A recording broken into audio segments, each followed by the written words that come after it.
I'm Jon Bond. Welcome to Move Yourself Happy. Made for fitness enthusiasts who want to make their passion their profession. Are you unhappy in your present job? Are you passionate about health and fitness? Do you want to release your true potential? If the answer is yes, this podcast is for you. I will be teaching you the specific knowledge that every trainer and coach needs to be successful. So listen closely as I share my expertise with you. So just like me, you can love what you do.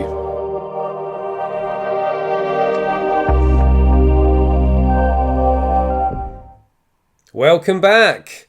Now in the last episode I had a bit of a Q&A session. So I went through a load of questions that I'd been asked over the last month and I answered those questions. And there was one particular question where I started to talk about business. And I think the question was something along the lines of, if you could speak to your younger self and give them advice, what would you say with regards to my career? And I started to talk about how I would learn business earlier. And if you haven't listened to the episode, I said something along the lines of, most of my time, my money was spent trying to be the best trainer I could be, the best coach, the most knowledgeable and experienced trainer and coach I could be. Workshops, courses, qualifications, e-learning, degree, masters, etc. All of that stuff. And I have no regrets over that at all because it certainly has made me the person I am today and, give me the knowledge and the confidence that I have today. So I definitely wouldn't not do any of that. But what I would have done is allowed a bit of time to learn how to run a business earlier on. I learned that later down the line after, making a few mistakes and having a slow start with things. So that's what I would say to my younger self. And the reason I wanted to create this episode today is because I didn't really go into the detail of the business side in the last episode because I would have gone off on one for ages. So that's what this episode is for. So now, before I begin, I always talk about how to build a successful business.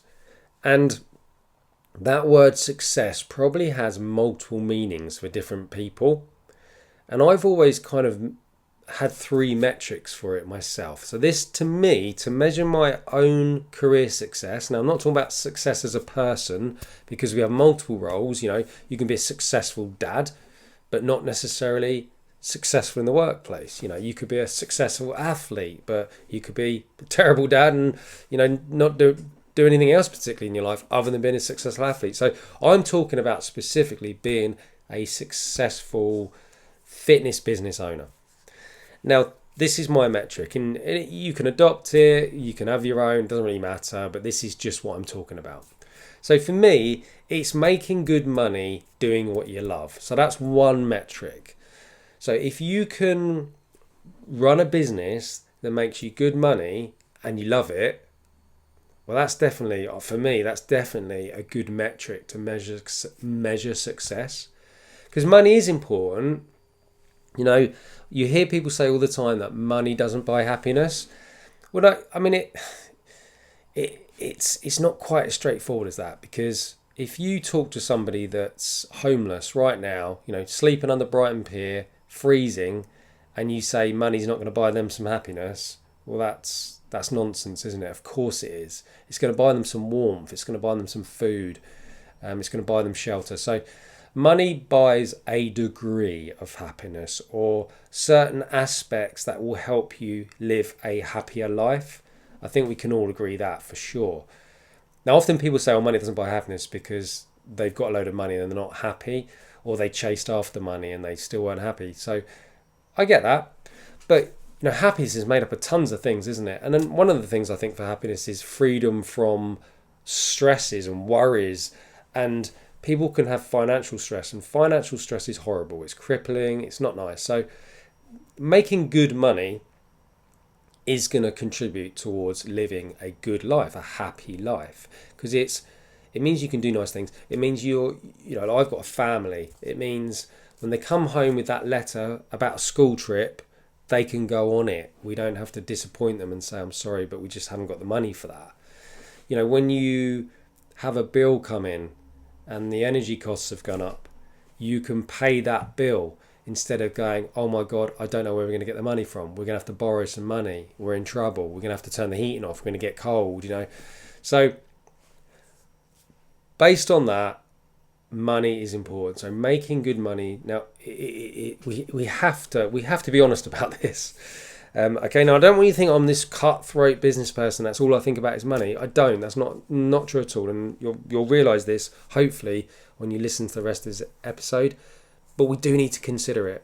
We live in a society, a capitalist society, that tends to favour people that have a bit of money. So it does help.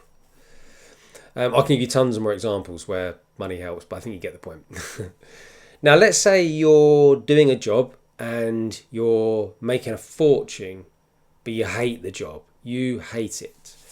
Then that's not, to me, that's not success, because you hate what you do. And, you can't go through your whole life turning up every day, for several hours of a day, doing something you detest, even if you're getting great money, because most of that money is going to be spent on trying to repair your poor physical and mental health, I should imagine. But it's just not a good life, is it? You're not going to look back on that life and go, oh yeah, that was a great life. I've got £1 million in the bank now. I hated my job, absolutely detested it, but I have got £1 million in the bank. It doesn't matter, does it? It's irrelevant. So this is the thing. And I remember listening to I read years ago a book called The 4-Hour Workweek, and Tim Ferriss, who you've probably heard of, you may or may not have heard of, he said that he could gone on and made millions of pounds like his friends did. He went to the same, I think he went to Harvard, and but he chose to work a lot less hours so that he had time to have a really good life and still make good money, not amazing money compared to his mates, but good money, but doing stuff he liked doing, outsourcing all the stuff he hated doing and doing stuff he liked doing. So that's a good metric for me, making good money, doing what you love. Now the other one is living a fantastic lifestyle, and that's going to be really subjective. So again, let's say you love what you do, you're making good money, but you're working every hour under the sun, or you're working loads of evenings, you're always working weekends, so you don't have time to spend with your family, so you can't be present present enough in your children's lives. You're not there for your partner as much as you would like to be. You're not able to go away and do your little date weekends with your other half, and you think, oh God, when was the last time I went and saw my parents, or when was the last time I saw any other members of my family? So, no, it might be you're listening to this going, well, I don't care about any of that, none of that's important, and that's okay. So you don't need to use that as your metric. But for me, living a fantastic lifestyle is being able to pick my children up from school, sometimes, not necessarily every day, but I want to be present. I want to be able to do those things, dropping them off, go to the parents' evenings, go to the sports days, go to the nativity plays, go on date nights. Went on one last night. Little comedy night, loved it. Do the Airbnbs, drop in and see my folks, see my friends. That's really important. And I think I'm going to be on my deathbed looking back going, yeah, don't have any regrets there. Found time for a lot of people that were important to me. And look, let's be clear. A good life is really about the quality of the relationships you have, the people you have around you. I went to a funeral a while back, and this guy said at the funeral, he said that he was at university, and when he graduated, they wheeled out this old lecturer who was in his 90s, and they thought, oh God, what's this guy going to talk about? And he lifted up his hand, his bony finger, and started pointing at everyone and saying, the most important thing in your life is the quality of the relationships that you build along the way. And when you're old like me and you look back over your life, that's the important stuff that you're going to remember. And it was a great story. I've shortened it and given it my slight interpretation, I suppose. But I remember walking away from the funeral going, wow, that's the most poignant kind of message I've ever listened to at a funeral. And I thought, God, that's so true. Like, you could spend your whole life making tons of money and just thinking about you and having this great job. But actually, what about everything around that? You're not just a business owner. You're also, for me, I'm a father, I'm a husband, I'm a son, I'm a friend, I'm a brother. That's got to be important too. Okay, and then finally, like the third metric that I measure fitness business success by is, are you providing an excellent service, a 5-star service that changes people's lives? And again, you can be making loads of money, loving what you do, living a great lifestyle, but if you've got a load of unhappy customers that don't like what you do and feel like you are just fleecing them, then I don't see how you can truly be happy. I personally don't consider that to be successful. I consider that to be exactly what I just said, fleecing people. But I don't think you're going to feel good about that, because it won't be meaningful work. Meaningful work that helps people enrich their life, change their life, have a better life.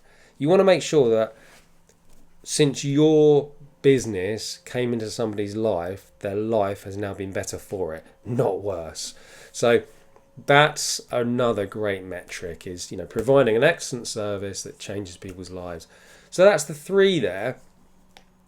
Now, something that also came up in the last episode was, if I talk to my younger self, what would I say you need to work on? What could you do? And I said, obviously, work on the business side of things. And, I've just given you 3 metrics for measuring business success, but the way to work on those metrics to get better at them, for me, is covering 3 elements of your business. So we've just had 3 metrics. Now we're going to look at three kind of drivers now, drivers towards fitness business success. So things that are going to push you towards those metrics. And that is sales, systems, and service. Okay, so they're the 3. And when I'm working on my business, so obviously working in my business does some of this, but working on it, so sitting back going, right, how am I going to develop my business and take things further forward? I can tackle one of those 3, can't I? Some of them overlap, but I'm going to tackle one of those 3. Now, if I did an audit on your fitness business, so we have a business course. It's part of our advanced package. It's part of our elite package. It's called Bulletproof Business. And one of the things you do within that is you do an audit, and that's for those people that have already started their business. If you're just starting from scratch, you just work your way through our business launchpad that guides you step by step what to do. If you've already got one, you can do a business audit. It's like doing a fitness test for your business. It's quite cool. And it'll ask you a load of questions. And it might be that actually you've got some pretty good systems in place and your service is pretty good. But the main issue is you don't do anything about your sales. You're doing nothing to develop sales. You're not doing anything active to get more customers. So that's the sales side of it. Now, it's rare, like tradies are probably like one of the exceptions where they just build up a client base based on referrals and recommendations. And that's obviously part of sales, is referrals and recommendations. And they probably do things like checker trade and stuff. But as a personal trainer, online coach, whatever you decide to become, you can't really do that. You can't build a busy, sort of full, jam-packed business with enough work that helps you achieve those 3 metrics we talked about just through word of mouth. Word of mouth's important, don't get me wrong, it's really important, but you do have to actively seek out more customers. So that's what you do need to work on your sales. And sales, I can go into, that'll be a whole podcast in itself, is how do you develop sales. But it's looking at things like attracting customers. So where are you going to attract your customers from? Lots of different ways you can do that. You can get in front of your target audience and talk to them at conferences, cafes, whatever. Just think about, where do my customers go? How can I get in front of them and talk to them? How can I help them solve their problem? And then you have call to actions. If you liked what I talked about today, get in contact, fill out this form, let's have a chat one-to-one, maybe come onto my program.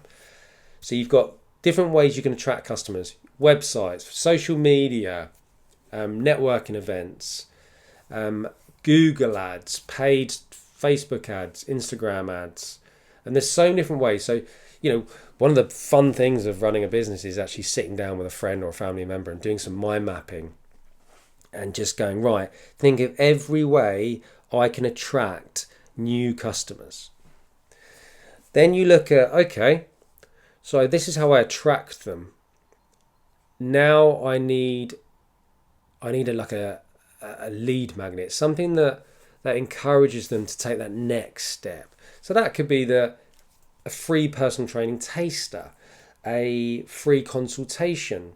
You might create a little online course that they can do at home just to get to know you, see what you're about, where you give them some free help, some free information, something they can do from home. So that's free. So that's your lead magnet. That's something that gives people a little chance to get to know you and what you're about without having to invest any money at all, because we don't want to splash out on things that are unsure. So you create something like a lead magnet. Then you can create what's called, and it's a marketing term, something like a tripwire. If you want, you don't have to do this, but this is one step you can do. You can do a tripwire. So this is now a low-cost product. So it could be, look, come to my group exercise class. It's only, £7, wherever it may be. See if you like it. If you do like it, then you can join, and it's this much per month. Or you can move on to group personal training, or you can move on to one-to-one personal training. It might be that you sell somebody a month subscription to your personal training, your online personal training. So they're just something that's low cost, relatively affordable, gives them a little taster, and then you can, another marketing term is upsell, is then upsell them to the core product. Now, your core product is, what is it that you really want everyone to purchase? What do you want people to buy? And that's normally it might be your 12-week program. Like for us at Storm Fitness Academy, we actually have 3. We have our standard package, our advanced package, and our elite package. That's what we want people to join on to, because that's what's going to get them the results they want. That's going to get them the career they want. Obviously, our elite's the best one, because that's going to get them qualified to level 4 status. It's going to give them access to the business course. So it's going to give them a lot more. It's going to, for the extra investment, apart from that there's much more savings, the extra investment is going to guarantee them more success down the line. And you will create a core product that does the same. You might have tiers like I've got, where one is like your entry level. This will get you a result, but hasn't got everything in there that you might need. Whereas this one, all singing, all dancing, it will tackle everything. And some people want that. I'm one of those people that if I'm going to do something, I'm going to do it properly. So I'm going to go with probably the most expensive. That's who I am. I don't dick around with these things. I want to make sure I do it well, if it's something I want.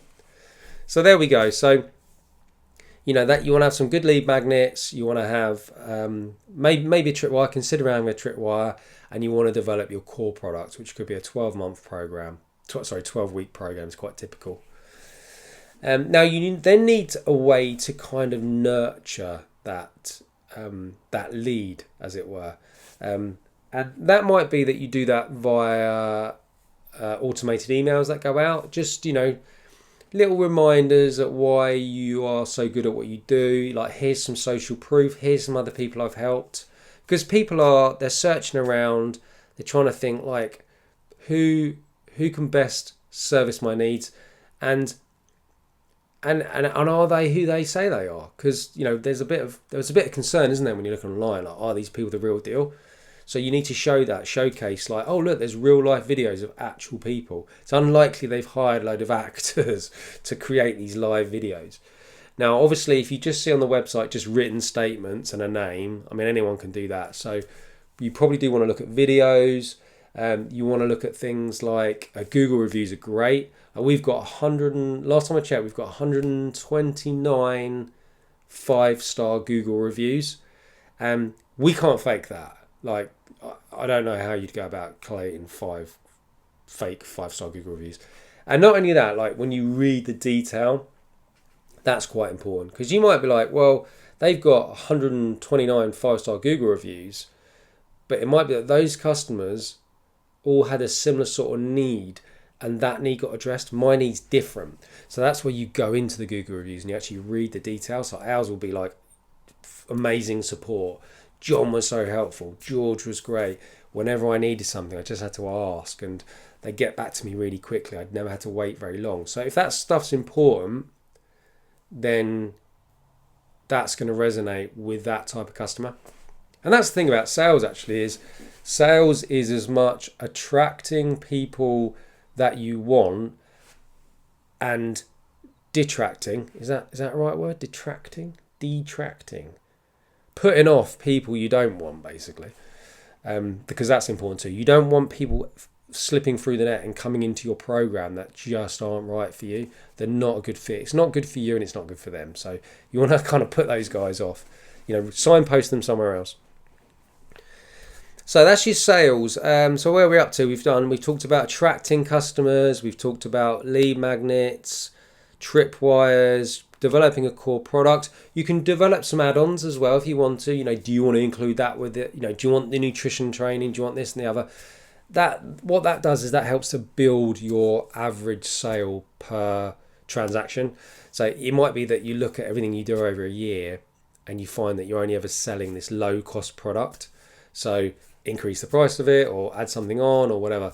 I think McDonald's, they terrible example we use on a fitness podcast, but McDonald's, when they ask that question, do you want to supersize that? It like increased their profits by like 33% or something ridiculous just by asking that question. And you get it at Starbucks, don't you? When you're at Starbucks getting a coffee, do you want any of these cakes and things? No, I don't. Try not to eat that stuff. But it's a good lesson to learn, I think. If you don't ask, you don't get. And as fitness professionals, you probably want to adopt that is, would you also like to add that on? Would you like this too? Just ask the question. And if you've got a service that you're proud of, that you know is going to help somebody, you won't be afraid to ask that question, because you're basically saying, would you like an opportunity to get even better results? So that's important. Okay, I mean, sales is we go into a lot of detail on our Bulletproof Business course on this that gives you ideas, and even things like scripts, developing scripts, how to talk to customers over the phone, face to face, contact forms, getting information, thorough contact forms, fast track contact forms, how to automate this stuff. So that's all in the course, but you get the general gist anyway. You've got to work on your sales and try to get rid of this icky feeling of like that classic salesperson, like the old school car salesperson or the door-to-door salesperson. You're not doing that. You're just working out what your target customers' needs are, what result they want, and how your business will help them get that result, and showcasing people that have got that result from going through your program. So you're just looking at different ways of doing that. That's how you develop your sales in a nutshell. Okay, let's move on to systems.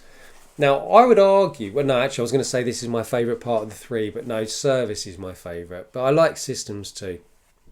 Now, my love of systems has probably come from my disdain of admin and doing boring things. So if you've got a business where someone says, if I give you 10 new customers tomorrow, can you handle that? If your answer is no, I haven't really got the time to suddenly squeeze in 10 more customers, you need to work on your systems. And your systems will help you live that fantastic lifestyle we talked about before. Yes, it's linked to income as well because it frees up time. But it means if you've got systems that are doing a lot of the boring stuff for you, you'll enjoy your job more because you're not doing the boring stuff. You're doing the fun stuff. So you will enjoy that. So systems are great. And systems mean that you consistently deliver a good service. You don't have to, there's never that danger of you treating every customer different because everyone's going through the same system. So you've got the automations, you've got everything, the same messaging going out. Really important. And what has been amazing for me for working on my systems, I mean, I've used different things over the years. So basically, it's learning tech. So I've used all the different Google applications. I'm quite good at using all of those now. Obviously, I'm okay with recording and video editing and using things like Canva and stuff to create graphics. But I would say of all the systems that I've used, my favourite and the most powerful one that I've used to date is ActiveCampaign. That's been a bit of a game changer for me for operating my business. ActiveCampaign and the way that interacts with things like Thinkific, where we host a lot of our e-learning. So there's lots of things there, and those people that do our Bulletproof Business course, they get taught a lot of those systems and how I use them, and then look, they are, it sounds over the top, but they are life-changing systems really, because for you to keep turning up every day and doing your job and being excited and motivated to do it, you've got to get rid of the boring crap. And constantly writing the same emails again and again and again, or writing the same messages again and again and again, and that is boring, so get systems to do that. So we've got sales, we've got systems. Finally, the third one is service. And this is always going to be the fun bit, isn't it? Like I would have thought anyway. Sales is financially rewarding, but service is rewarding for obviously different ways, helping customers. Now, if I did work for an organisation, although I'd probably be quite good now at working in the sales department, I guess, I wouldn't want to. My passion would be it'd be between the systems and the service.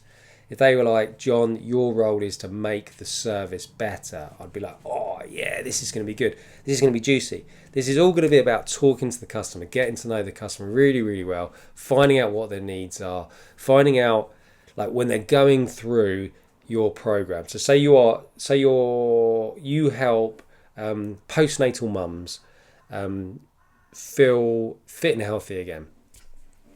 You would get a really good dialogue going with these ladies and talk to them loads and find out what has been the biggest challenge for them, what would they like, how would they like to see their life develop, how would they like to feel in the future, what problems they face day to day, what are their challenges. So it's basically service. It's all about getting to know your customer really, really well and what are their needs, and then creating the services that deliver that. And then obviously you're already in operation. If you've got a business, you're already in operation. You find out from your customer